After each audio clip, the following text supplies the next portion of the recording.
Today, Yueh is with me. We want to talk about our experiences when we were a beginning teacher. So, when you were a beginning teacher, right, what are some challenges you face? I think one of the challenges is half the time I do not know why my students are behaving the way they behaved. Sometimes I also do not know what I say, and then suddenly the student get frustrated. I find it difficult to connect with them. And for some of the very loud Sec 5 students, I try to avoid them while I also try to interact with them, but I have this concern about what if I say the wrong thing? Half the time I'll be thinking, how best can I actually talk to them so that I can teach them? At the point in time, I'm enthusiastic about trying to help them learn, get them enjoy PE. Those are the things I have in my head. But the first challenge that I still remember today is I do not know how to interact with the students. Actually, similar to you, I think that was the biggest challenge. After NIE, we have so much idea. We thought, put this cone, dribbling, what kind of organization, what kind of task can we give? There's so much idea, right? But when we entered, everybody was so unmotivated. My experience with Sec 5 is also, they're so big size, and then they don't want to listen to me. I remember there was this class, I asked them to run, they don't want to run, they just sit at the fitness corner, refuse to move. Then I tried to pull them to run. They are so heavy and they refuse to move, The worst feeling was when I see how other teachers teach them. They could manage them so well, and the students were so motivated in other classes. So when I see other class, it can be very demoralizing. I remember teaching this Sec 1 class, I couldn't manage the discipline. Nobody want to do what I want them to do. I asked them to do a certain basketball drill. Everybody is so unmotivated. I just struggled the whole year and I really don't know what to do. And then at the end of the year, turned out this class was awarded the best class of the year. And I just cannot. And I was very demoralized because imagine the class is supposed to be the best class and then I couldn't manage the class.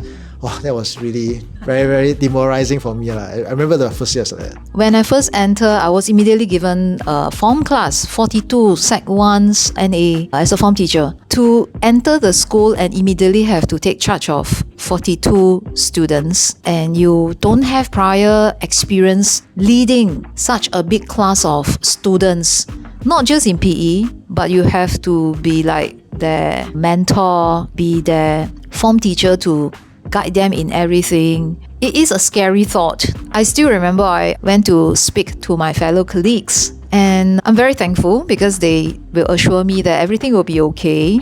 And they immediately provide me with some tips, like, for example, you need to introduce yourself, share with them your expectation of the class, and get them to introduce them to you also. The other thing that I also have some challenges is, how do I speak to the parents? At that point in time when I was very young, some parents may even see me like a teenager, Like they treat you like a youngster. They don't treat you like a teacher. They treat you like someone they will advise also. So that is also another thing that I learned along the way. Then when I first started, I was already in discipline comm.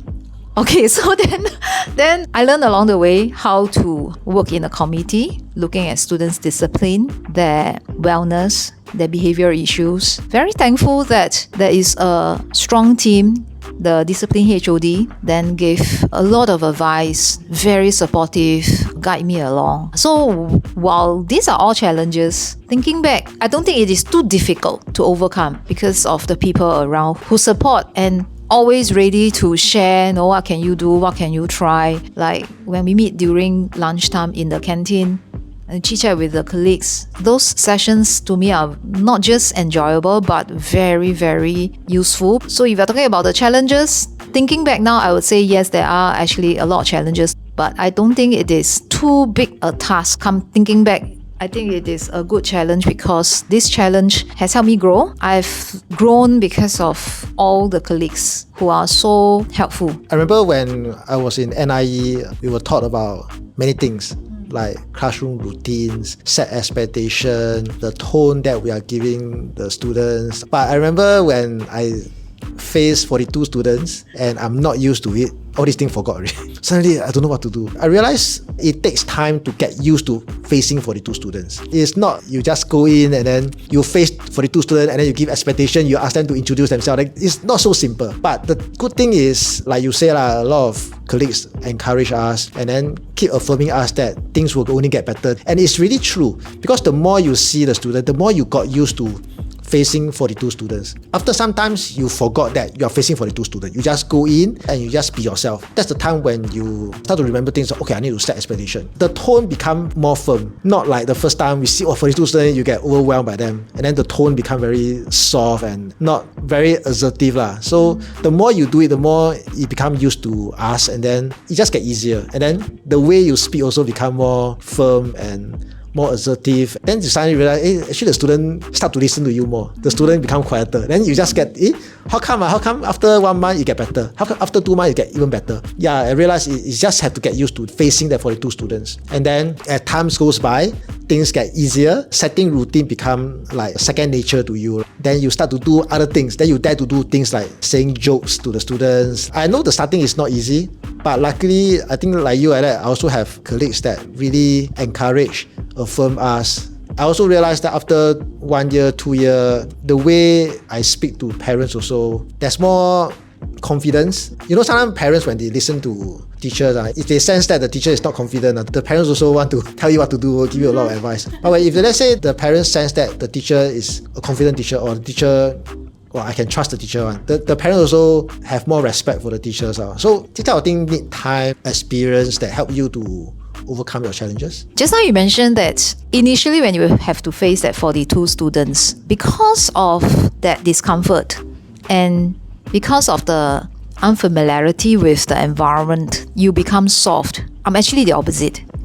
I guess because of my stature, I'm not a tall person. I tend to look very fierce because I want the control of that environment. Then I will be able to teach well. That was what I have in my mind. At the beginning of my teaching career, I look very fierce, I very strict, enforce discipline in the students.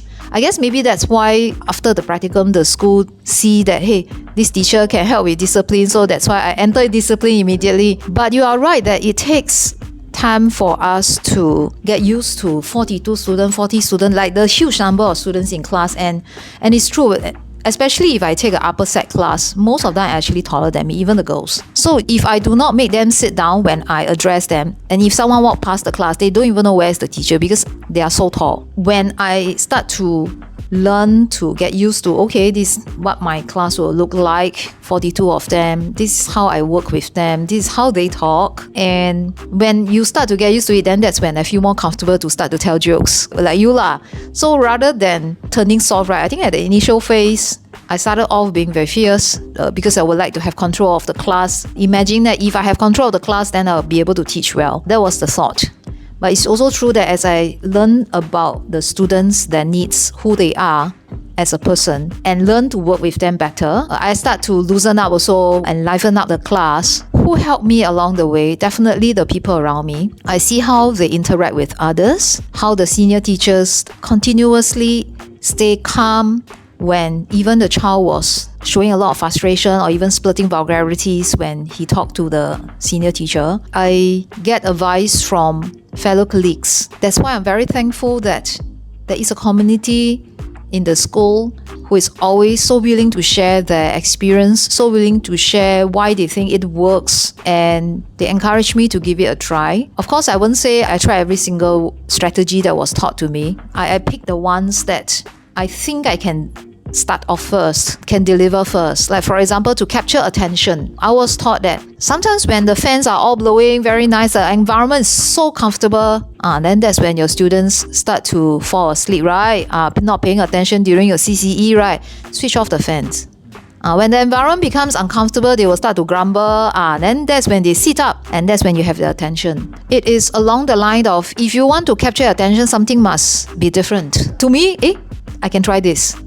Yeah, but if you ask me, if I stand in front and address them, I realize that comes with some experience. The initial phase is that I realize I'm looking up because everybody is taller than me. So eventually, I have to tell them, okay, please be seated. Sit down so that I can talk to you. Then you can also see me. So I adapted a bit because I'm not a tall person. Then subsequently, when I am loosen up with the kids, more comfortable with them, and I think they're also more comfortable with me, I will say things like, okay, just make sure you are shorter than me. Yeah. Then some of them will do half squat. They say, I'm going to talk for 5 minutes. You half squat, I'm fine. Then they will sit down on the field to listen to the instructions for the lesson. So who helped? Definitely the people around, even the OSOs, because they will tell me things like, hey, I think your students is getting into trouble. You may want to take a look. Yeah, they are the ones who help you to look out for your classroom, for your students, even our security guards, where they can provide you with information about the students, the people around.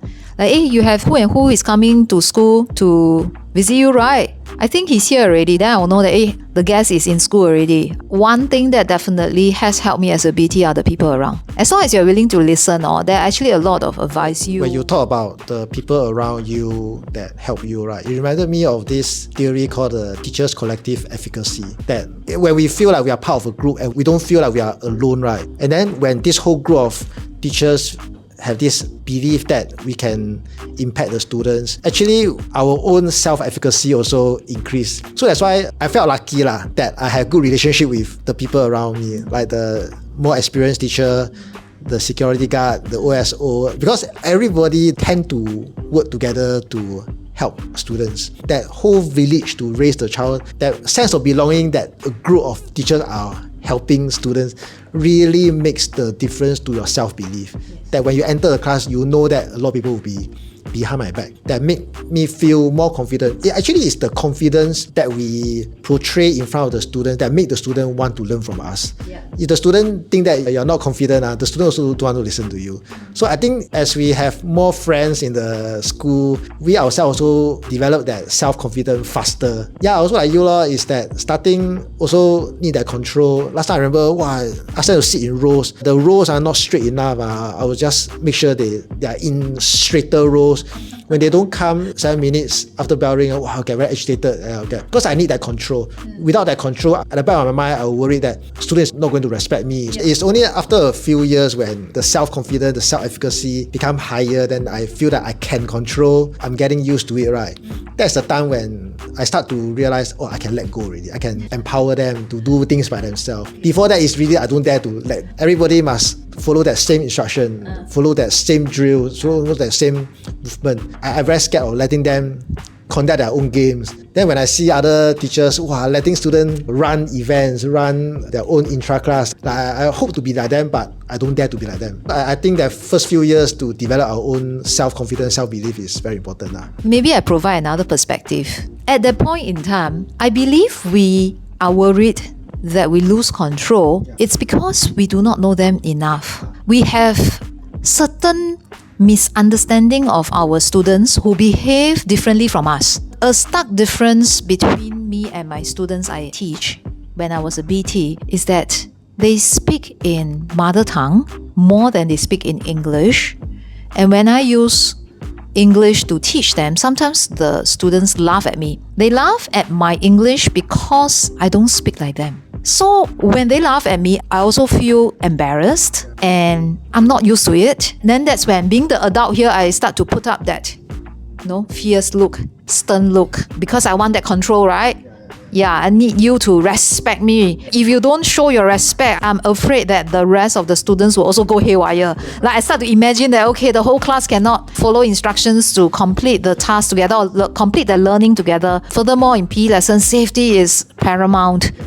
And if I don't make sure my students are all learning safely, someone is going to get injured. No, you start to imagine all sorts of things, and that's why I think we scare ourselves. But eventually, it goes back to when I start to understand the students a bit more. Some of them may have issues such as staying away from school for too long, always getting themselves into trouble. I work with my DM and we do home visits, and then that's when I start to realize why the students behave differently. Then I start to understand why they do not understand some of the things which I think is common sense. And when I find out a lot more about them, then I start to think about, okay, so now I have a bit more idea who my students really are, what are the struggles that they have, I start to think differently of how I interact with them. When I start to interact with them differently, then that's when the relationships between me and the students become better. They start to tell me a lot more things about their lives, the challenges that they face. So then coming back here,